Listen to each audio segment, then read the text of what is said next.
Hi, I'm Melissa Griffiths from Bless This Mess, and I'm so excited to finally be sharing one of my favorite recipes with you. It's sourdough bread. I think people have made this a really complicated process and some people are scared of it, but I'm here to tell you that it's really, really simple, and you're gonna end up with the most delicious loaf of bread when you are done. If you do not have a sourdough starter, see my other video. You can start one at home. It takes 5, 7 to 14 days. It takes 1 to 2 weeks to get enough natural yeast captured in your starter. You will need that today. So this is my sourdough starter. I fed it about an hour and a half ago, and it was to this line. And then you can see it has risen this high. And so when it is rising, it will get to a certain spot where it will stay, and then it will stay at that risen spot for a few hours, and then it will start coming back down. It will deflate on itself. So I like to use mine when it is at its peak, when it has reached the top and it's steady there before it starts coming back down. That's kind of the ideal time to use your sourdough starter. There's some flexibility. If it starts to go down, you're fine. If it's still on the way up a little bit, you're fine. You're not gonna make or break it, but that is the optimal time. And so bread schedule, that's something important to know because it takes so long to make a loaf. Very little hands-on time, a lot of waiting time. So normally I will store my sourdough starter in the fridge until I'm ready to bake. And if I'm going to bake once a week, the day before I want my bread, I pull my sourdough starter out of the fridge and I will feed it fresh flour and water, and I'll let it sit on the counter for the day. And then that evening, I will mix up the bread dough with the sourdough starter that's alive and active. And then after I have used my sourdough starter, I will feed it again, and then in the evening I'll put it back in the fridge, and it'll stay in the fridge for the week. I don't feed mine every day.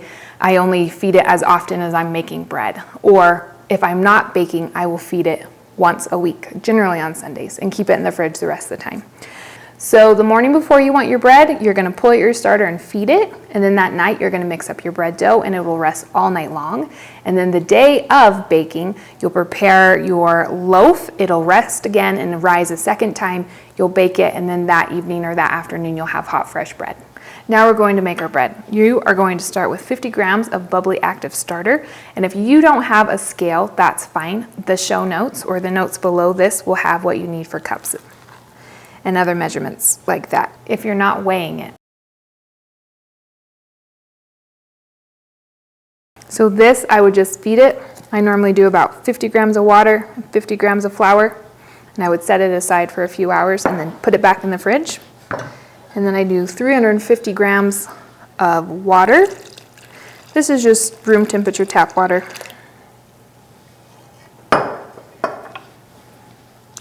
And you're whisking the two together.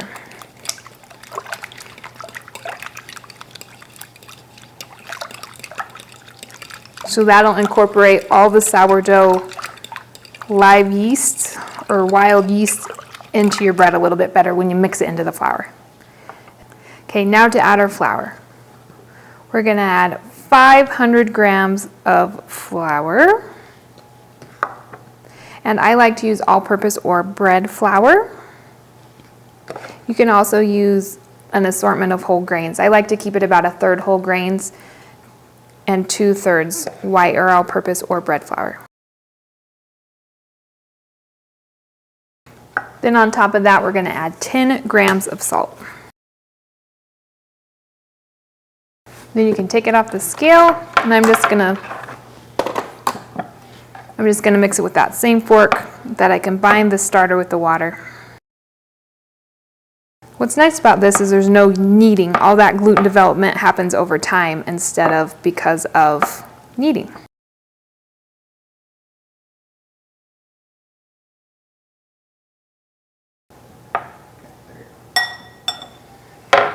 So this is what it looks like. It doesn't quite look like bread dough yet, but it will in an hour. So you can cover this with plastic wrap, or you can just get a dish towel wet and wring it out and put a wet dish towel over the top. And that will help keep the moisture inside without using any plastic. Slightly damp. And there's nothing like filming a video to make you realize you need new dish towels. So let this sit for 1 hour. And in an hour, you are going to come back, and I'm going to show you what it looks like. After an hour, come back to your bread. And you can see that the wild yeast have already started turning it into dough. And so you are going to fold and turn and just fold it in on itself. Just go around the bowl a few times. This will take 2 minutes. You're just getting it to be a bit more of a ball. You can see the structure is a lot more sturdy than it was in the beginning.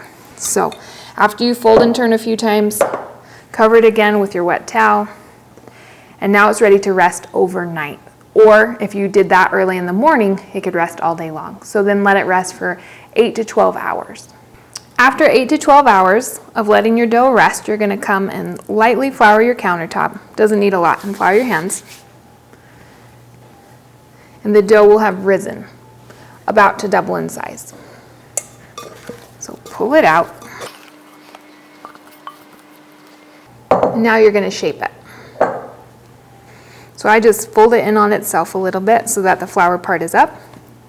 And then you can use the counter to help pull it into a ball. So I just use my hands and I pull it towards me, and you see how it's making it tighter. So I'm going to do that until I have a nice round ball. And then let that rest for 10 minutes on the countertop, and you'll just get a nicer structure in the end. After it's rested for 10 minutes, you're just going to come back and do the same thing that you did last time. Use the counter to help pull it into a ball, tighten it up, or you can kind of tuck it with 2 hands if your counter's not working well. Do you see how nice that is? And then you're going to let it rest in you can use a bread basket, and I just flour mine lightly. And if you do not have one of these, I did one in a different bowl for you. So this one, I use cooking spray on the inside of the bowl, and then I floured it very well. So you're gonna take it and put the pretty side down in your basket or in your bowl, and then you're going to cover that again. And you want to, it'll spread out in the bowl a little bit, but it won't fully double. And this normally takes 30 minutes to an hour and a half, depending on how warm your kitchen is and how active your yeast is. So we're gonna let that set. So this one has been resting in the bowl, like I said, with spray and flour for an hour and a half, and now it's ready to bake. So to get it ready to bake, you're going to want a piece of parchment paper, and you're going to cut it to fit the size of your pan.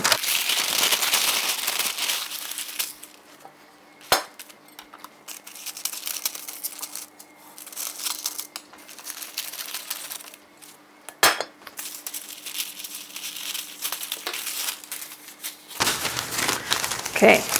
So it's a circle that is roughly the size of my pan, but then I have these 2 handles, and I'm going to use those to pull it in and out of the pan. So you're going to want something like a little cutting board, and put this on top of it. Then I'm going to put this is my risen bread, and it's in a bowl or in a bread rising basket, and you're covering the top. So then you're just going to carefully flip this over.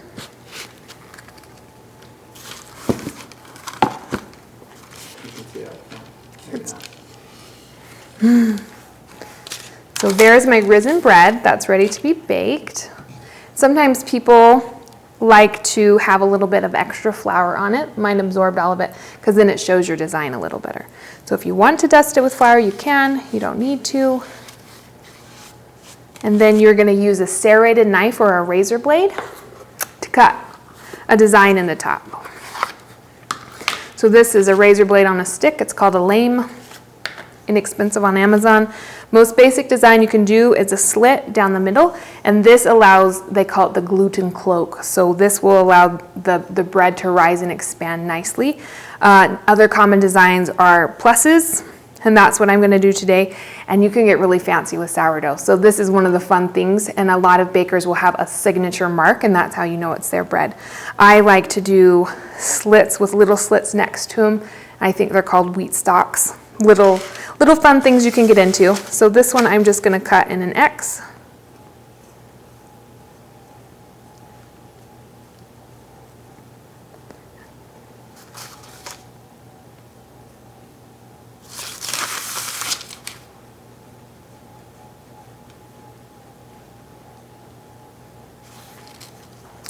And then I got a little off center on my handles. Then you are going to use the parchment paper to put it into your pot. Your oven should be 450 degrees.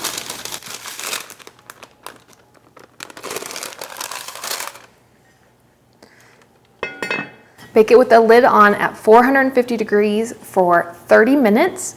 After 30 minutes, take off the lid and continue baking in the pan for an additional 20 minutes.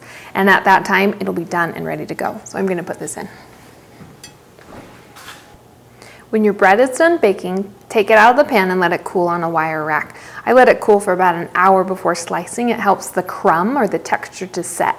So this one has been out for almost exactly an hour. It's still warm. This one worked a little better. You can see this one has the handles, so I got it nice in the middle, and then I put this in and out of the pan, and it was easy to pull the hot bread out of the hot pan. So this is the same recipe. I just baked it ahead of time, and you can see a little bit the cross shape, how much it opened up. And these little horns in sourdough bread baking are called ears, and people like when their loaves develop nice ears. So we're gonna slice it so you can see the crumb.